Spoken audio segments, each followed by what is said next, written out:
3 years ago, I was 25 years old and dying.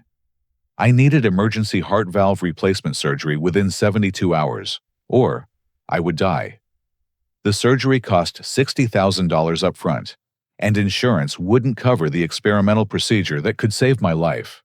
My parents had that exact amount saved for my sister Emma's dream wedding happening the same weekend. Now, here they stand at my luxury apartment door, dressed in worn clothes, clearly desperate. My mother, Patricia, is crying. My father, Robert, looks completely broken. I stare at them through the peephole, remembering everything. The morning everything changed started like any other Tuesday at Morrison & Associates, the architectural firm where I worked as a junior architect. I was presenting our sustainable housing proposal to 3 potential investors, men in expensive suits, who held our company's future in their leather portfolios. The conference room smelled of fresh coffee and the faint scent of the markers I'd used on the whiteboard.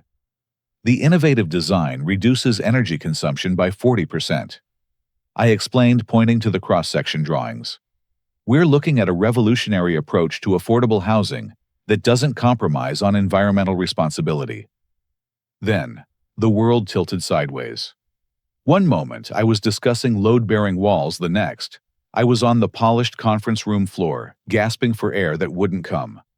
My chest felt like someone was squeezing my heart with a steel fist. The investors' concerned faces blurred above me as my colleague Janet called 911. The ambulance ride to Cedar Valley Medical Center passed in a haze of sirens and worried voices. EMT Rodriguez kept checking my pulse, while his partner navigated through downtown traffic. "Stay with us, Prince," Rodriguez kept saying. "We're almost there." Dr. Sarah Brennan met us at the emergency room entrance. She was a woman in her 40s, with prematurely gray hair, and the kind of direct gaze that told you she'd seen everything medicine could throw at her.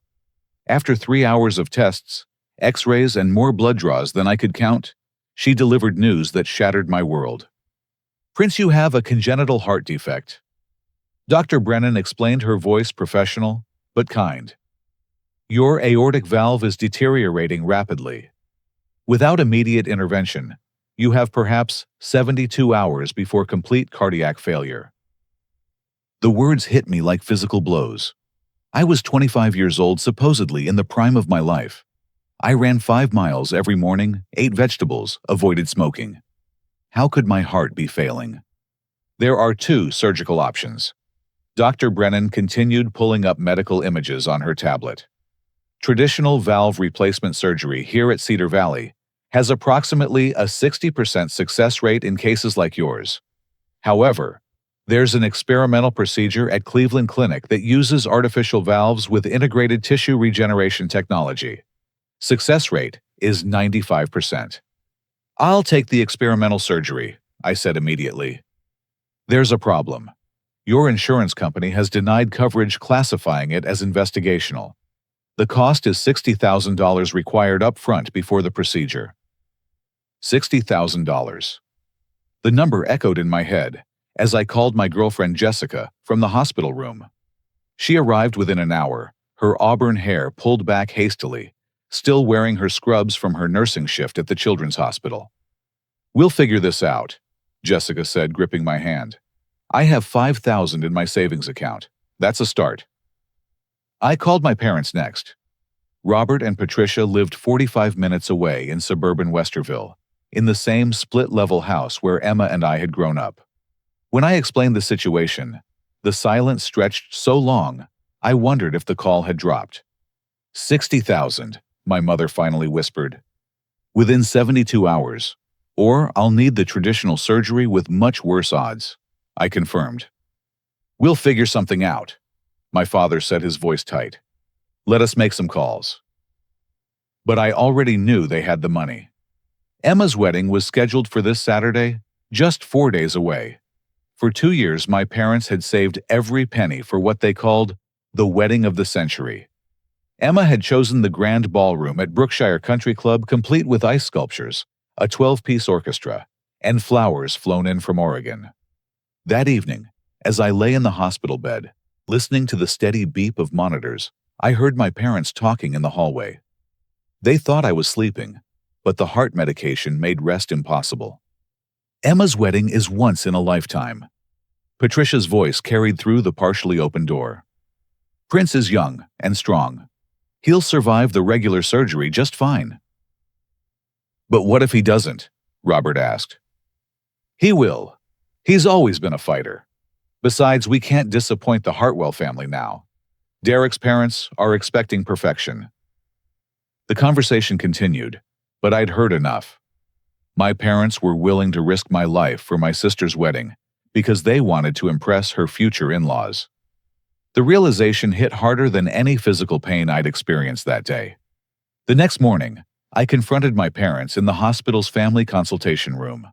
The space was designed for comfort with soft lighting and cushioned chairs, but nothing could soften what needed to be said.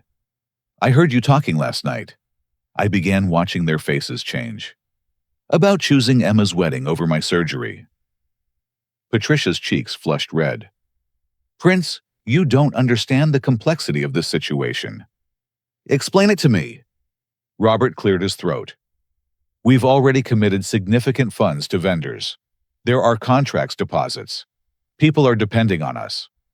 I'm your son, and I'm depending on you to help save my life. That's not fair, Patricia said, her voice rising. We're exploring all options. Maybe we can get a loan. You have $60,000 sitting in your wedding account. Had Robert corrected quietly. The word hung in the air like smoke. What do you mean, had... We've already spent $15,000 on non-refundable items, Patricia explained. The flowers, the ice sculptures, the photographer's retainer. Before I could respond, Emma burst into the room. My sister looked nothing like our parents. Where they were cautious and calculating, Emma was impulsive and generous. Her blonde hair was pulled into a messy bun, and she still wore her uniform from the veterinary clinic where she worked. I just heard about Prince's heart, she announced, slightly out of breath. We're postponing the wedding.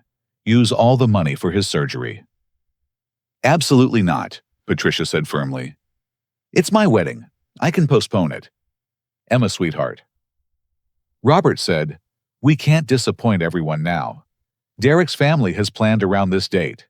His grandmother is flying in from Boston specifically for Saturday. I watched this exchange with growing amazement. Emma, who had dreamed of her perfect wedding since childhood, was ready to give it up for me. Meanwhile, our parents were finding excuses to refuse. Most vendors have medical emergency clauses, Jessica said, entering the conversation. She'd spent the morning researching contract law at the public library. Legal obligations can be suspended for life-threatening family circumstances. The Hartwells will think we're irresponsible, Patricia said, finally revealing the real issue. Derek comes from old money. His family already questions whether Emma is suitable for their son. The truth came out in pieces over the next hour. Derek's father owned a chain of luxury hotels. His mother served on charity boards and had been featured in Columbus Monthly magazine's society pages. They lived in a mansion in Upper Arlington with a circular driveway and professionally maintained gardens.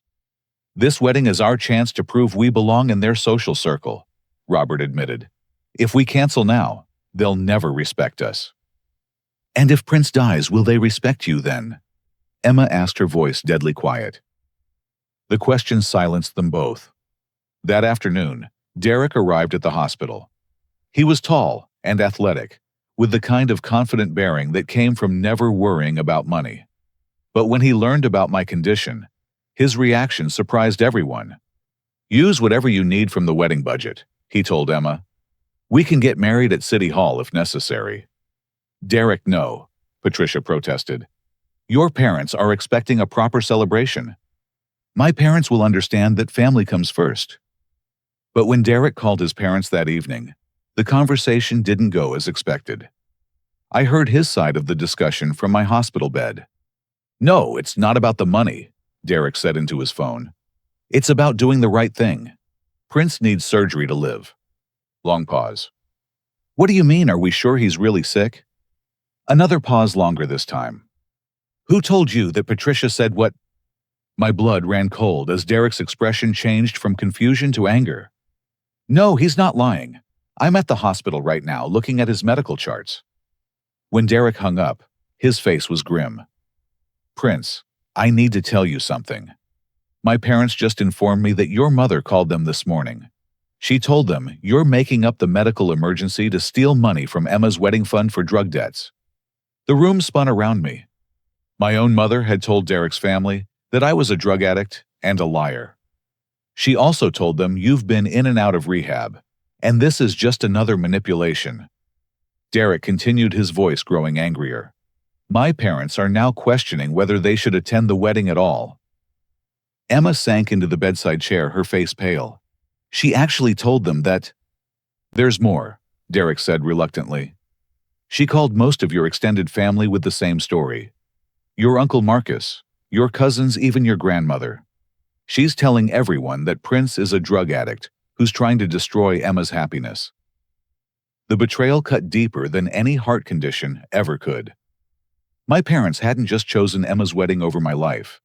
They had actively destroyed my reputation to protect their decision. But the final blow came when Derek revealed what he'd discovered about our family's finances. Prince, your parents took out a second mortgage on their house 6 months ago. They borrowed an additional $40,000 specifically to pay for this wedding.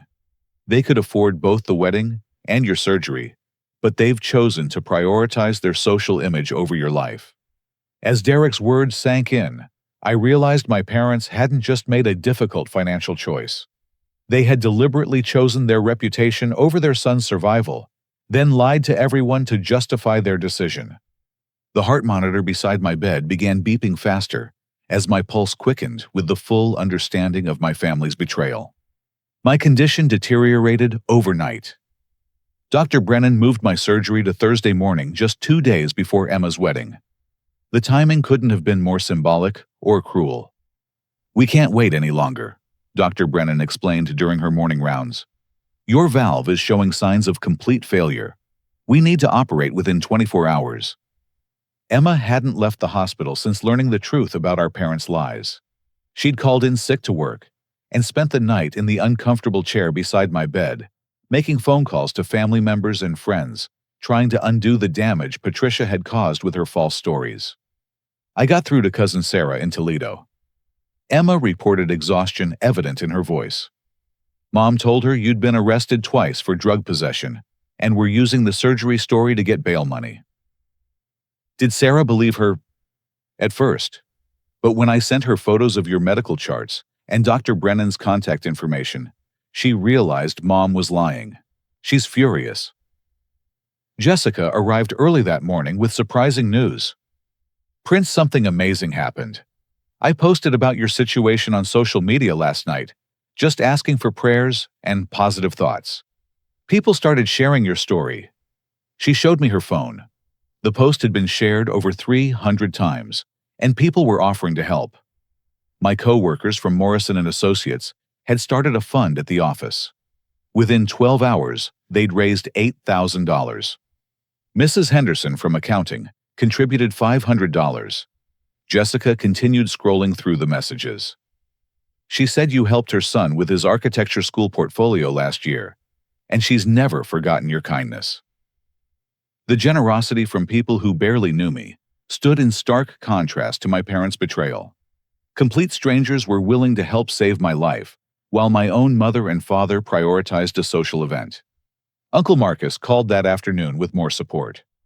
Prince, I'm draining my retirement savings, he announced over speakerphone. I can give you $30,000. It's not enough for the experimental surgery, but combined with what your friends have raised, maybe it's enough for a good traditional procedure, somewhere better than Cedar Valley. Uncle Marcus was Robert's younger brother, and they'd never gotten along well. Marcus worked as a high school shop teacher, lived modestly, and had always criticized Robert's obsession with appearances and status. Now he was sacrificing his entire future retirement to save my life. I can't let you do that, I protested. Prince, your family. Real family doesn't abandon each other for social climbing. The comment was clearly directed at his brother, and it stung because it was true. Derek surprised me again by privately offering to cover the remaining amount needed for the experimental surgery. Don't tell anyone, he said quietly, while Emma was out making phone calls. I have access to a trust fund my grandfather left me. It's meant for emergencies, and this definitely qualifies. Derek, I can't accept that kind of money from you. You're going to be my brother-in-law. Family helps family. But when Derek tried to arrange the payment, another obstacle appeared. Patricia and Robert had somehow learned about Derek's offer and had called his parents again, this time claiming Derek was being manipulated and taken advantage of by our family. My father has frozen my trust fund access, pending a family meeting. Derek explained, his frustration obvious. He believes I'm being emotionally manipulated into making a poor financial decision. What did your parents say exactly? Emma asked. Derek's jaw tightened. They said your mother called them crying, claiming your family was using emotional manipulation to steal money from me. She told them Prince's drug addiction had turned him into a master manipulator who could convince anyone to give him money. I felt physically sick. My mother had now convinced Derek's wealthy family that I was not only a drug addict, but also a manipulative criminal targeting their son's inheritance. The lies had spiraled so far beyond reality that even Derek's parents, who had initially been sympathetic, now viewed me as a threat to their family's financial security. There's something else, Derek continued reluctantly. Your parents contacted Dr. Brennan's office yesterday, claiming to be concerned family members. They told her staff that you have a history of drug abuse and might be seeking prescription medications under false pretenses. Dr. Brennan had to waste valuable time reviewing my medical history and consulting with other physicians to confirm that my condition was real and not related to substance abuse. The delay could have been fatal if my condition had worsened further. They're trying to discredit everyone who wants to help you, Emma said, her voice breaking. They've turned your medical emergency into some elaborate conspiracy theory to protect their social reputation. That evening, I overheard a conversation between Patricia and Robert in the hospital hallway. They thought Emma and I couldn't hear them, but their voices carried through the thin walls. The surgery is tomorrow morning, Patricia was saying. After that, this whole drama will be over, and we can focus on Emma's wedding. What if he doesn't survive the traditional surgery? Robert asked. Then that's God's will. At least we'll know we didn't enable his destructive behavior by giving him money. They had convinced themselves that I was lying about my medical condition, despite being in a hospital surrounded by medical professionals who had confirmed my diagnosis.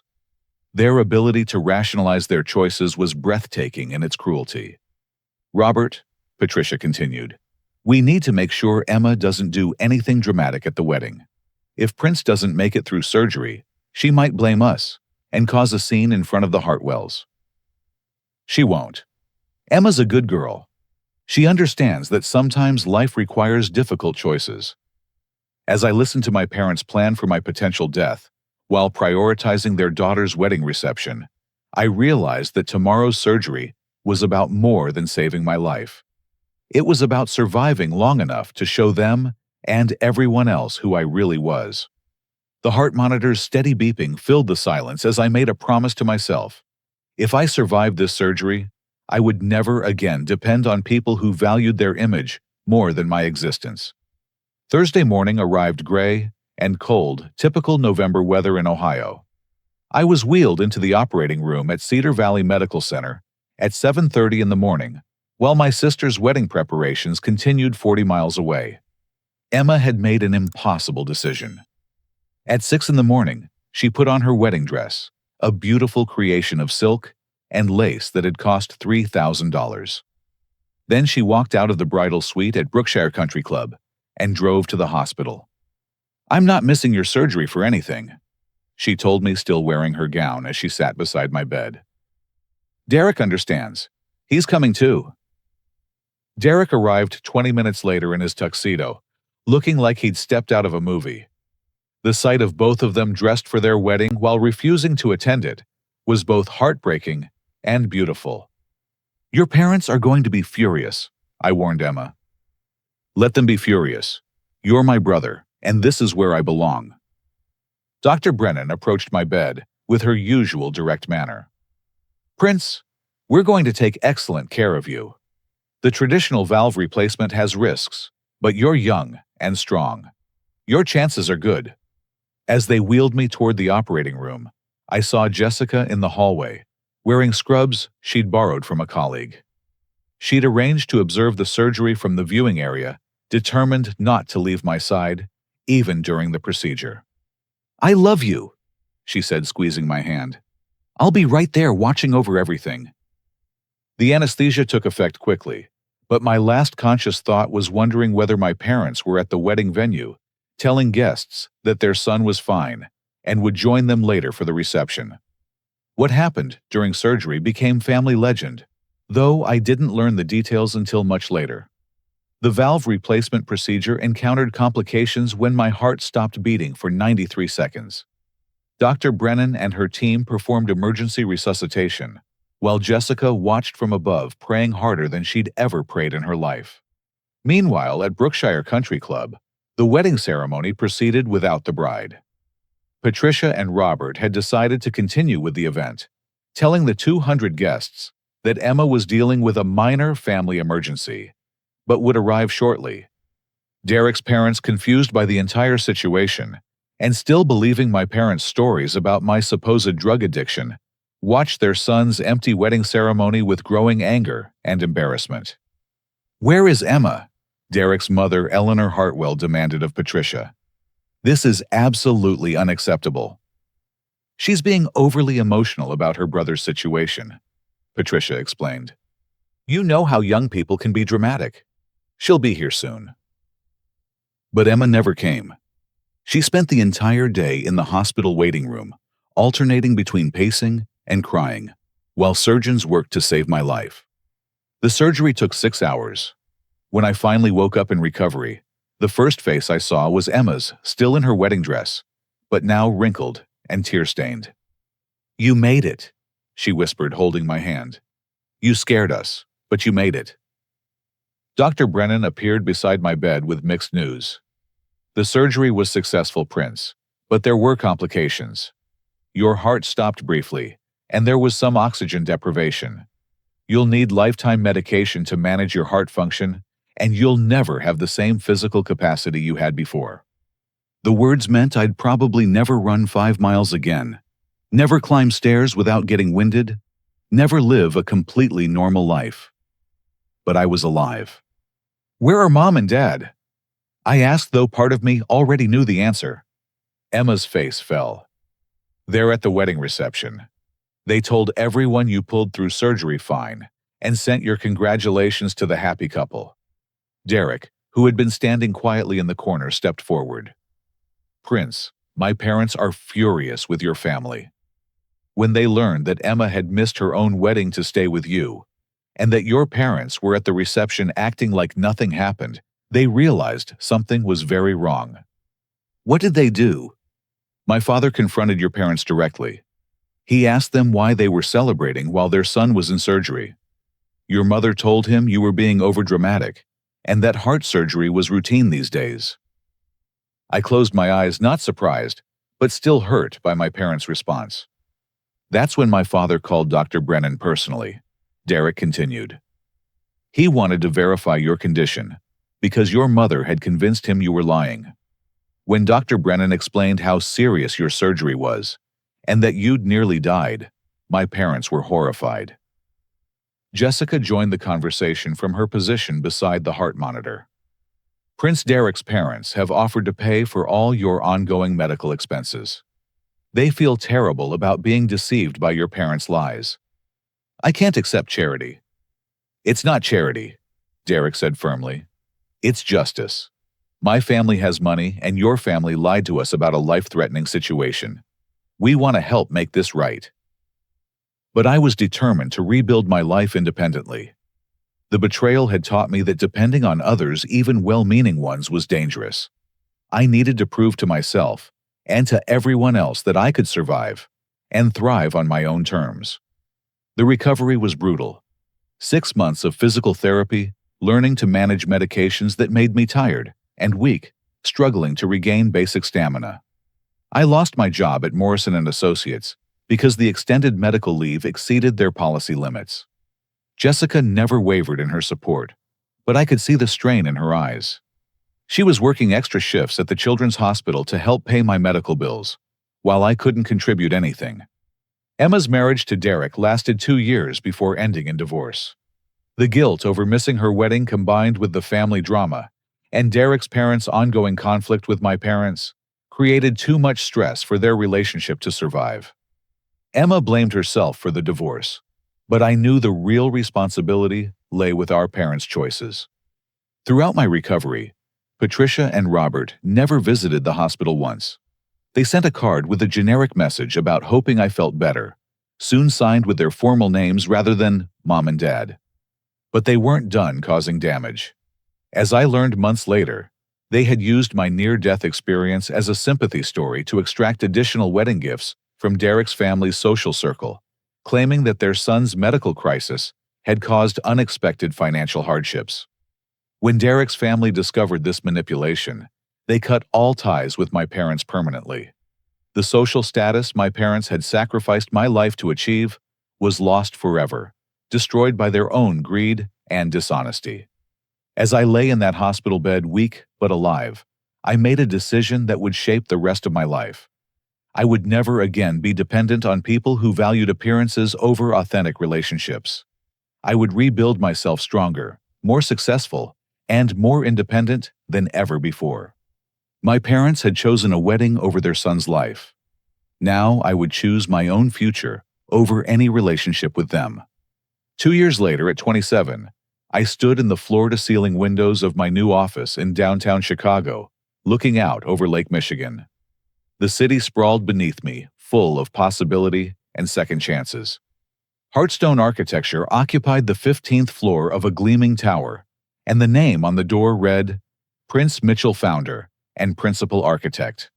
The business had grown from desperate freelance work in Jessica's one-bedroom apartment to a thriving firm specializing in medical facility design. The journey from that hospital bed to this office hadn't been easy. After losing my job at Morrison & Associates, I'd spent months doing small residential projects, working from our kitchen table, while Jessica supported us both. My heart condition meant I couldn't work the long hours that most young architects accepted as normal, so I had to be smarter and more efficient than my competition. The breakthrough came when Dr. Brennan contacted me about redesigning the cardiac wing at Cedar Valley Medical Center. She'd remembered my architectural background and thought I might bring a unique patient perspective to hospital design. Most medical facilities are designed for staff convenience, she explained during our first meeting. But you understand what it feels like to be on the other side. You know what patients and families need. The Cardiac Wing Project won a National Healthcare Design Award and launched my reputation as an architect who combined technical expertise with genuine empathy for patients. Hospitals across the Midwest began requesting consultations. Jessica had become my business partner as well as my fiancée. Her nursing background provided medical insights that improved every project we undertook. Together, we were creating healing environments that prioritized human dignity alongside clinical efficiency. The Children's Hospital in Milwaukee just approved our proposal. Jessica announced entering my office with a contract in her hand. It's our biggest project yet. I turned from the window to embrace her, still amazed by our success. 3 years earlier, we'd been terrified 20-somethings facing a medical crisis that nearly destroyed us. Now, we were building something meaningful together. But success had brought unexpected complications. Emma visited us secretly that fall, taking a bus from Columbus to Chicago to avoid our parents' scrutiny. She looked tired and older than her 26 years working 2 jobs to support herself after her divorce. "They're in trouble, Prince," she said without preamble as we sat in a coffee shop near my office. Real financial trouble. I stirred my coffee slowly, waiting for details I wasn't sure I wanted to hear. Dad lost his job at the insurance company 6 months ago. The economy hit their office hard, and he was one of the first to get laid off. Mom's flower shop failed because she never really understood business, just the social aspects. "I'm sorry to hear that," I said, meaning it despite everything. They're facing foreclosure on the house. Remember that second mortgage they took out for my wedding? They're 3 months behind on payments, and the bank is starting proceedings. The house where Emma and I had grown up, where we'd played in the backyard and built snow forts in winter, was about to be lost because our parents had prioritized a social event over financial responsibility. There's more, Emma continued reluctantly. They've been telling people that they invested in your business. Uncle Marcus, the neighbors, even some of Mom's old friends from book club. They claim they gave you seed money to start your architecture firm, and now that you're successful, you should be paying them back. I set down my coffee cup harder than necessary. They never gave me a penny. I know that. But they're borrowing money from family members based on this lie. Uncle Marcus lent them $5,000 last month because he thought he was helping them recover their investment in your success. The manipulation was breathtaking. My parents had not only refused to help save my life, but were now claiming credit for my success to defraud relatives and friends. Cousin Sarah lent them $3,000, Emma continued. The Hendersons next door gave them $2,000. They're telling everyone the same story about how they supported your business dreams and deserve repayment now that you're successful. What do they say when people ask why I'm not paying them back? Emma's face reddened with shame. They claim you've become arrogant and greedy. That success changed you into someone who forgot his family's sacrifices. They're painting themselves as victims of your ingratitude. The lies were sophisticated and emotionally manipulative. My parents had created a narrative where they were generous investors, betrayed by an ungrateful son. Rather than the truth, they were people who had refused to help their child during a life-threatening medical emergency. How much do they owe altogether? I asked. Between the missed mortgage payments and the money they've borrowed from family, probably $75,000. $75,000. $15,000 more than my heart surgery would have cost. Emma, I need you to understand something. I'm successful because I learned I can't depend on people who prioritize image over substance. That includes our parents. I know, and I'm not asking you to help them. I just thought you should know what they're doing to other people in the family. She paused, then added quietly, There's one more thing. Grandma Helen doesn't know the truth about your surgery. Mom and Dad told her that you refused their offer to help and insisted on handling everything yourself. Grandma thinks you're proud and stubborn that you rejected their support. Grandma Helen was 83 years old and lived with my parents in their basement apartment. She'd raised me during summers while my parents worked, teaching me to play chess and telling me stories about her late husband's service in World War II. She was the one family member whose opinion still mattered to me. Grandma tried to help during your surgery, Emma continued. She wanted to give you the $4,000 she had in her savings account. But Mom and Dad told her you'd already refused their help and wouldn't want charity from your grandmother. The revelation hit me like a physical blow. Grandma Helen, living on Social Security and a small pension, had been willing to give me her life savings to pay for surgery. Meanwhile, my parents had $60,000 and chose to spend it on a wedding instead. I have to go, I told Emma, standing abruptly. Prince, what are you thinking? I'm thinking it's time my parents learned that actions have consequences. That evening, I called my lawyer and a private investigator. If my parents were defrauding family members, using my success as justification, they were about to discover that their son had learned lessons they never intended to teach. The investigation revealed the full scope of their deception. They'd borrowed money from 11 different family members and friends, always with the same story about their investment in my business. They'd even shown people fake bank statements, suggesting they'd transferred large sums to my accounts. But the most shocking discovery came when the investigator uncovered their recent financial records. 6 months earlier, Patricia had inherited $43,000 from her aunt's estate. Instead of using the money to pay their debts or catch up on their mortgage, they'd spent it on a luxury cruise to the Caribbean and a brand new Lexus sedan. My parents had money to solve their problems, but had chosen to maintain their lifestyle while borrowing from family members, based on lies about their relationship with me. As I reviewed the investigator's report in my Chicago office, looking out over the lake that had become my symbol of new beginnings, I realized my parents hadn't learned anything from their betrayal 3 years earlier.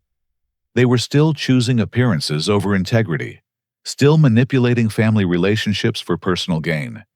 But this time, I wasn't a desperate 25-year-old lying in a hospital bed. I was a successful businessman with resources, connections, and the confidence that comes from building something real through honest work.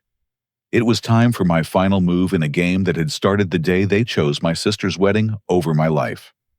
The knock on my apartment door came on a rainy Tuesday evening in late October.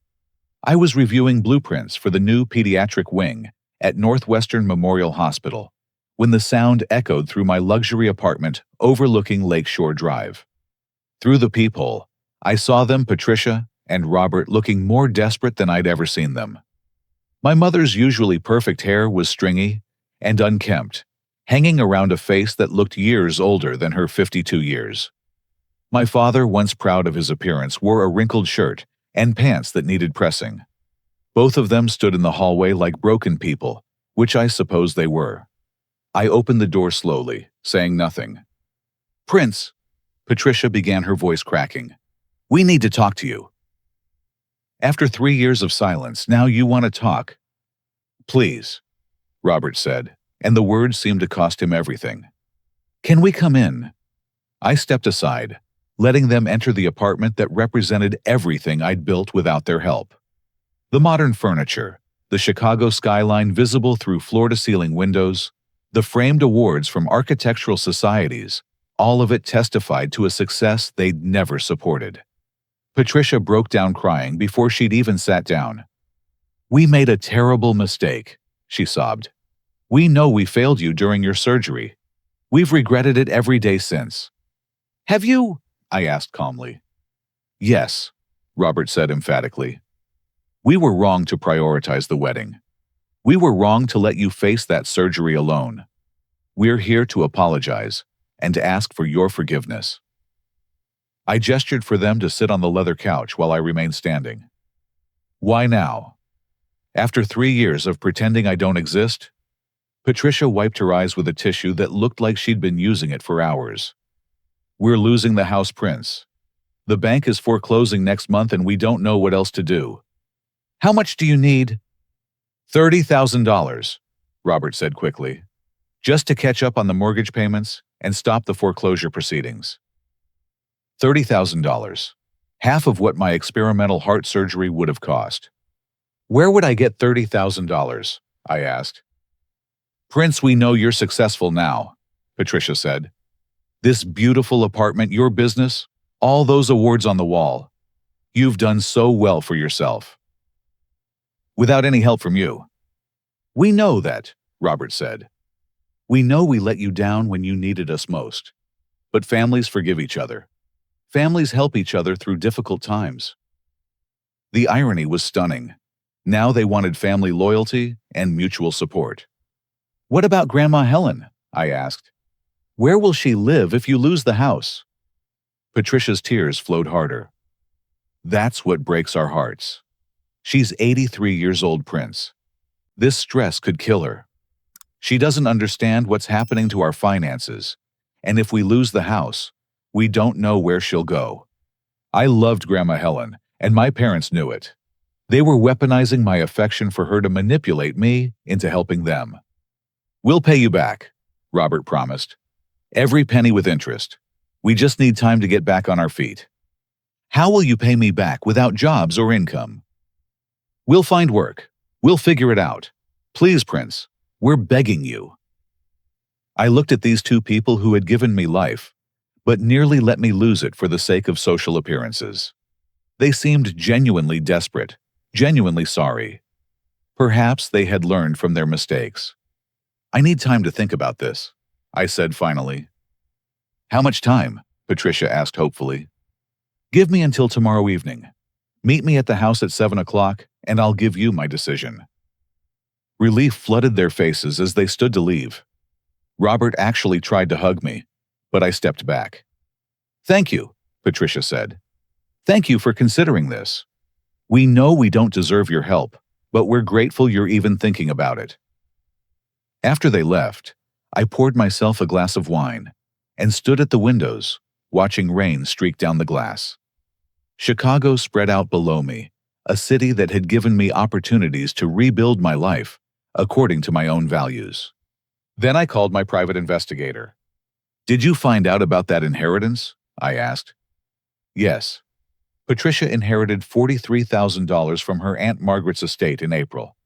The money was deposited into their joint checking account on April 15th. "What happened to it?" "They spent $18,000 on a 2-week cruise to the Mediterranean in May, another $15,000 on a new Lexus GS in June. The remainder went to everyday expenses and credit card payments. $43,000, more than enough to solve their current financial crisis, spent on luxuries while they let their house go into foreclosure. There's something else," the investigator continued. "I've documented the money they've borrowed from family members. 11 different people have lent them amounts ranging from $2,000 to $8,000. Total, borrowed $67,000. All based on lies about investing in my business." "Correct. I have recorded phone conversations where Patricia tells your cousin that you're refusing to pay back their loan because success has made you arrogant. My parents had received more than $100,000 in the past 6 months between the inheritance and family loans. Instead of solving their problems responsibly, they'd spent the inheritance on luxuries and were now coming to me as desperate victims. One more thing," the investigator added. "Your grandmother has been asking neighbors about borrowing money to help your parents save the house. She's trying to take out a reverse mortgage on a property she doesn't even own." Grandma Helen was attempting to sacrifice her future to save the grandchildren who had lied to her about everything, including my surgery and my relationship with the family. As I hung up the phone, I realized my parents hadn't changed at all. They were still prioritizing their immediate desires over long-term consequences, still manipulating family relationships for personal benefit, still lying to cover their choices.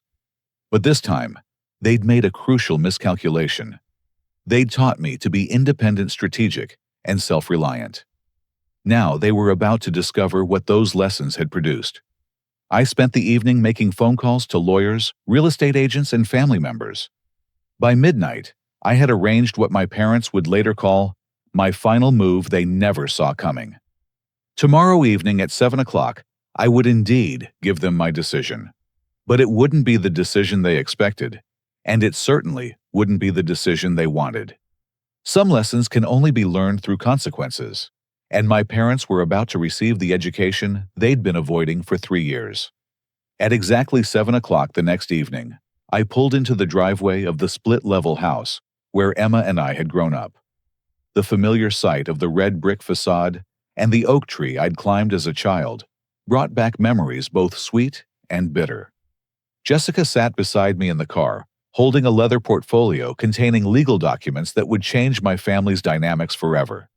We'd been engaged for 6 months, planning a simple ceremony focused on love and commitment, rather than social status or appearances. "Are you sure about this?" she asked one final time. "I've never been more sure of anything." Patricia and Robert were waiting in the living room that still contained the same furniture from my childhood. The couch where I'd watched Saturday morning cartoons, the dining table where we'd eaten countless family dinners, the mantelpiece displaying school photos of Emma and me through the years. But now the room felt different, smaller somehow, tinged with the desperation that had brought us all together. "Prince," Patricia said, standing up quickly, "we're so grateful you came. We've been praying all day that you'd find it in your heart to help us." "I've made my decision," I announced, remaining standing near the doorway. "But first, I need to share some information with you." I opened Jessica's portfolio and pulled out the private investigator's report. "I know about Aunt Margaret's inheritance," I said calmly. $43,000 received in April. I know you spent $18,000 on a Mediterranean cruise and $15,000 on a new Lexus. I know about the $67,000 you've borrowed from family members by claiming you invested in my business. The color drained from both their faces. "Prince, we can explain," Robert began. "I also know that you convinced Derek's family I was a drug addict, that you told extended family I was lying about my surgery, and that you've been telling Grandma Helen I refused your help and rejected family support." Patricia sank back onto the couch as if her legs wouldn't support her anymore. "But here's what you don't know," I continued. "Yesterday afternoon, I purchased this house directly from the mortgage company. The foreclosure proceedings have been stopped." Hope flickered in their eyes for just a moment. "Unfortunately, as the new owner, I'm evicting you. You have 30 days to find alternative housing." The hope died instantly, replaced by shock and confusion. "However," I continued, "Grandma Helen will be staying. I'm deeding the house to her, and she'll live here rent-free for the rest of her life. Emma can visit anytime she wants, but you two are permanently banned from this property." "You can't do this," Patricia whispered. "I absolutely can, and I am. Jessica, would you give them the eviction notice?" Jessica handed them the legal documents with professional courtesy, but no warmth. "There's more," I said. "Tomorrow afternoon at 2 o'clock, I'm hosting a community meeting at the Westerville Community Center. I've invited everyone you've borrowed money from, plus extended family neighbors and family friends. I'm going to present evidence of your lies about me, your financial deceptions, and your betrayal during my medical crisis." Robert stood up, his face flushed with anger. "You're destroying us." "No, I'm revealing the truth.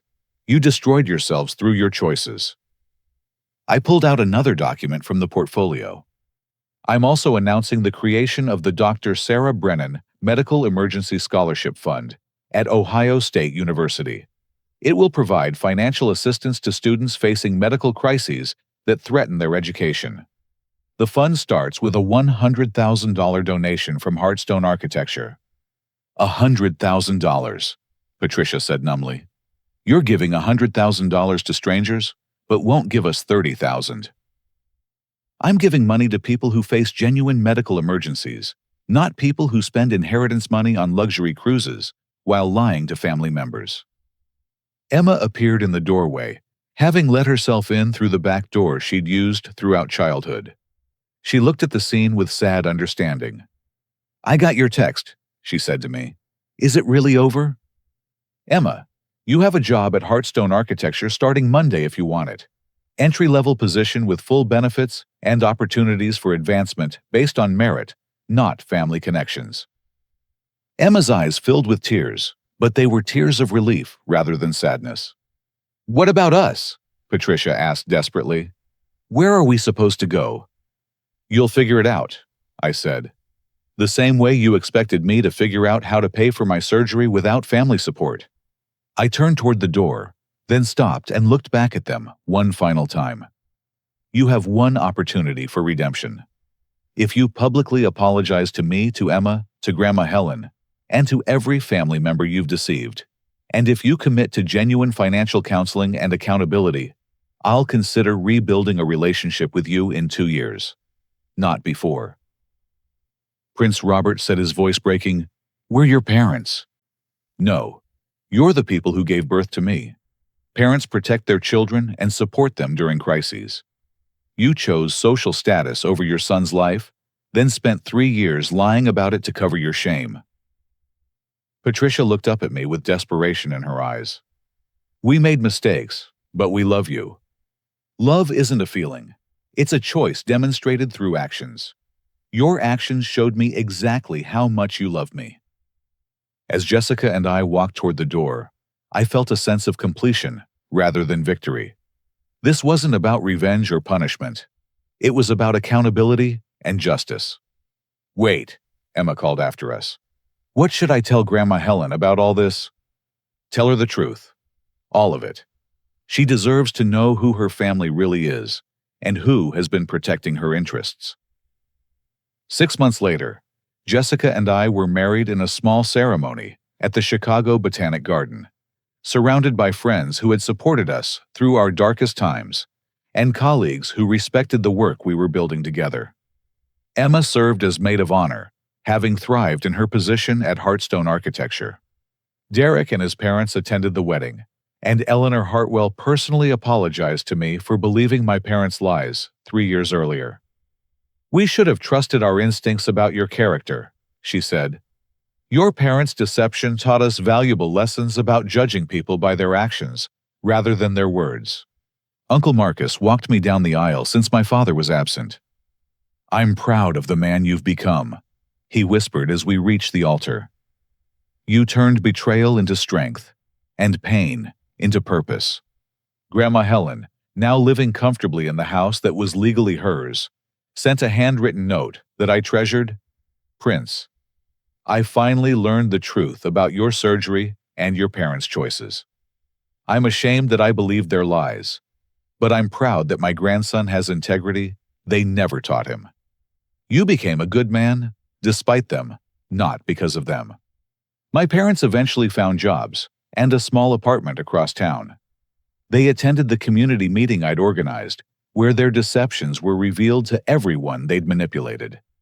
The social status they'd sacrificed my life to achieve was permanently destroyed, replaced by community knowledge of their true character. Robert got work as a night security guard, while Patricia found employment at a discount retail store. They lived modestly, finally experiencing the financial constraints they should have considered before spending inheritance money on luxuries. But the most important outcome wasn't their consequences. It was the Dr. Sarah Brennan Medical Emergency Scholarship Fund, which had grown to over $300,000 through community donations and corporate partnerships. 26 students had received assistance with medical expenses that threatened their education, proving that crisis could be transformed into opportunity for others. As I stood in my Chicago office 2 years later, looking out over Lake Michigan, while reviewing architectural plans for a new children's hospital, I reflected on the journey from that desperate night in the hospital to this moment of professional success and personal peace. The heart condition that nearly killed me had become the source of my greatest strength. Learning to live with physical limitations had taught me to maximize every opportunity to value authentic relationships over superficial ones, and to understand that true success comes from service to others rather than accumulation of status symbols. Jessica entered the office carrying coffee and the morning mail. "The Milwaukee Children's Hospital Project won another national award," she announced. "They want us to speak at the American Institute of Architects convention about patient-centered design." "We've come a long way from that kitchen table in your apartment," I said, pulling her close. "No, you've come a long way. I just had the wisdom to recognize your potential when others couldn't see past their own selfishness." That evening, Emma called with news that our parents had requested a meeting. 2 years of consequences had passed, and they wanted to begin the process of rebuilding our relationship according to the conditions I'd set. "What do you think?" Emma asked. "Are you ready to hear what they have to say?" I considered the question carefully. The anger and hurt had faded, replaced by a kind of sad acceptance of who my parents were, and would always be. They were people who prioritized appearances over substance, who valued social status more than family loyalty, who chose immediate gratification over long-term integrity. I'll meet with them, I decided. Not because I expect them to have changed, but because I want them to see who I became despite their choices. The meeting took place the following weekend, at a neutral location, a coffee shop in downtown Columbus, halfway between my success in Chicago and their diminished circumstances in suburban Ohio. Robert and Patricia looked older, humbled by 2 years of facing the consequences of their decisions. They apologized sincerely for their choices during my medical crisis and acknowledged the pain their lies had caused throughout our extended family. "We understand why you can't trust us," Patricia said, her voice steady but sad. "We understand why you had to protect Grandma Helen and Emma from our poor choices. We're grateful that you gave us a path toward redemption, even though we didn't deserve it." "The question now," Robert added, "is whether we can earn back even a small place in your life. We don't expect forgiveness, but we hope for the possibility of rebuilding something honest between us." I looked at these two people who had shaped my early years, who had taught me resilience, and independence through their failures rather than their successes. They were diminished, but not destroyed, humbled, but not hopeless. "We can try," I said finally. "But it will be a different relationship than what we had before. It will be based on honesty, accountability, and respect for boundaries. And it will take time." Patricia nodded, tears streaming down her face. "We understand. We're willing to do whatever it takes." As we left the coffee shop that day, I realized that my parents' greatest gift to me hadn't been their love or support during my childhood. It had been their betrayal during my young adulthood, which forced me to discover my own strength, develop my own values, and build my own definition of family. True family, I had learned, isn't determined by blood relationships or shared genetics.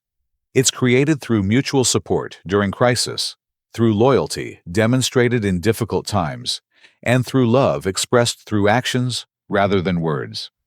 Jessica, Emma, Uncle Marcus, Derek's family, Dr. Brennan, my colleagues, and the community of people who had supported me during my darkest hours had become my true family.